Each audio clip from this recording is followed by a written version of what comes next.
Good morning everyone, कैसे हैं आप लोग। उम्मीद है सब अच्छे होंगे। तो आज की वीडियो में हम बात करने वाले हैं कि जैसे बहुत लोगों को समझ में नहीं आता है कि एमसीक्यू या प्रीवियस ईयर के जो क्वेश्चन है उसको पढ़ाई के साथ ही, जैसे आपका एग्जाम के लिए 6 मंथ का टाइम आपको मिला हुआ है, ठीक है, और अभी से आपको स्टार्ट कर देनी चाहिए एमसीक्यू सॉल्व करना, या फिर आपको एग्जाम आने वाला हो तो 1 मंथ पहले स्टार्ट करना चाहिए। तो इसी टॉपिक पे हम बात करेंगे कि, और दूसरी बात है कि किस तरीके से सॉल्व करना चाहिए, ठीक है।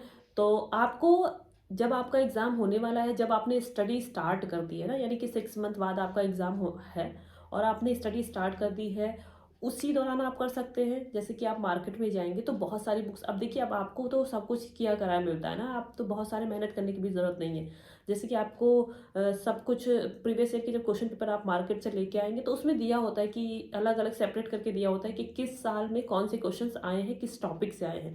बहुत सारी बुक्स तो ऐसी आ गई हैं जिसमें टॉपिक टॉपिक वाइज डिसाइड होता है, डिवाइड होता है कि इस टॉपिक से इस साल में ये क्वेश्चंस आए हैं, ठीक है।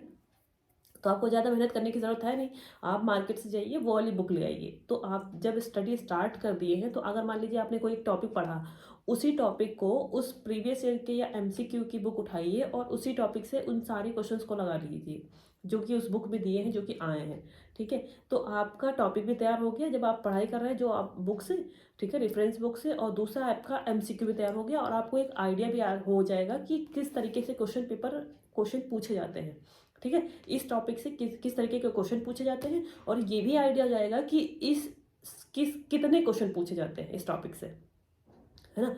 यानी जैसे होता है ना कि ज़्यादा क्वेश्चन किस टॉपिक से पूछे जाते हैं, कम क्वेश्चन किस टॉपिक से पूछे जाते हैं।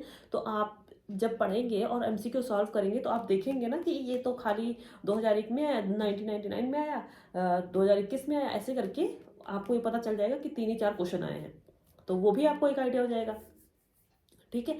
बाकी सबसे बेहतर ये होता है, बेस्ट ये होता है कि जब आपने 6 मंथ पहले स्टडी स्टार्ट कर दी है और तभी से आप एमसीक्यू लगाइए, ठीक है। जब आप मॉक देते हैं, मॉक मुझे लगता है कि आपको थोड़ी जब आपकी स्टडी हो जाए तब आपको देना चाहिए, लेकिन एमसीक्यू जो प्रीवियस ईयर की क्वेश्चन पेपर जो मार्केट में मिलता है ना, उसको लाकर आप इस अपनी जब आप कंटिन्यू कर दिए अपने स्टडी, तभी से आपको करना चाहिए, ठीक है। तो आपको ज़्यादा बेनिफिट होता है। फिर आपको एक आइडिया लगना चाहिए कि लगता रहता है ना कि आप क्या पढ़ रहे हैं, आप जो पढ़ रहे हैं वो सही पढ़ रहे हैं कि गलत पढ़ रहे हैं, क्योंकि आप ये भी देख रहे हैं ना कि इस टॉपिक से इस तरीके के क्वेश्चन पूछे जाते हैं। तो आप उस टॉपिक जो पढ़ेंगे तो उस टॉपिक को हर चीज़ नहीं याद कर लेंगे, आप उस टॉपिक में वही चीज़ पढ़ेंगे जो आपको क्वेश्चन में पूछा गया है, ठीक है। तो बच्चे जो होते हैं ना वो सब कुछ पढ़ डालते हैं, एक टॉपिक उठाते हैं तो उसमें सब एकदम अंडरलाइन कर देंगे, सब येलो येलो कर देंगे।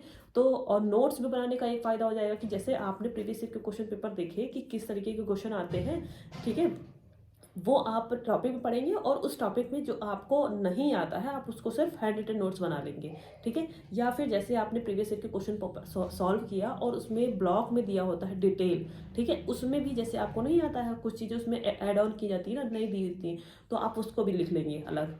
तो ये आपका एक नोट्स बन जाएगा पतला, ठीक है, 20-25 पन्ने का, ठीक है। तो इस तरीके से आपको करना है और आप जब स्टडी स्टार्ट करिए तभी से आप प्रीवियस ईयर के क्वेश्चन पेपर मार्केट में जो मिलता है उसको ले आइए और उसको साथ साथ लगाइए। या फिर आप ऐसा कर सकते हैं कि एक टॉपिक, एक चैप्टर खत्म हो जाए तब उस चैप्टर का लगा लीजिए जो भी है पीवाईक्यू। उसके बाद आप ऐसा भी कर सकते हैं कि आप स्टडी अलग करिए और पीवाईक्यू अलग लगाते रहिए, ठीक है। जैसा आपको सही लगे वैसा आप करिए, लेकिन आप साथ ही में लगाना शुरू करिए। हाँ, उस दौरान ये भी लगेगा कि यार कुछ आता नहीं है, डिमोटिवेट हो जाएंगे कि क्या ही देख देख के लगा रहे हैं, सब तो गलत हो रहा है।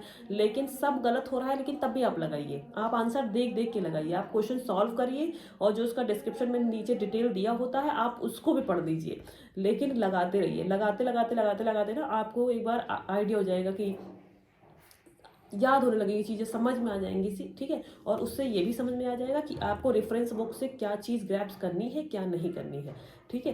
अब आप लगाते लगाते जब आप प्रीवियस ईयर क्वेश्चन पेपर लगाते रहेंगे और उसको एग्जाम तक लगाना रहता है तो आपको आंसर याद हो जाएगा। फिर जब आप क्वेश्चन लगाने जाएंगे तो वो तो आंसर आपको याद रहेगा, फिर आप उसी चीज़ पे आपको तुरंत दिमाग जाएगा कि इसका तो ये होगा। तो उसके लिए आपको ये करना है कि अपने आप से चोरी ना करते हुए आप पीछे से बुक लगाना शुरू करिए।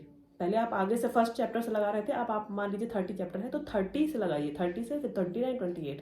तो फिर आपका माइंड डाइवर्ट हो, फिर आप ऐसे करते करते ना, फिर जब आपका ये हो जाएगा फिर आप ऐसा कर सकते हैं कि कोई भी दूसरा चैप्टर उठा के अचानक से वहाँ से लगाते रहिए और जब वो हो जाए तो आप मार्केट से दूसरी बुक ला सकते हैं, वहाँ उसको भी लगा सकते हैं। वो हो जाए तो आप यूट्यूब पे फिर प्रीवियस ईयर के क्वेश्चन पेपर जो MCQ कराया जाता है, यूट्यूब पे वीडियो बनाते हैं, ठीक है, कोचिंग क्लासेस वाले, वहाँ से सॉल्व कर सकते हैं आपको प्रीवियस ईयर के। और उसके बाद जब हो जाए, आपको ये तैयार हो जाए, तब आप मॉक दे सकते हैं, ठीक है।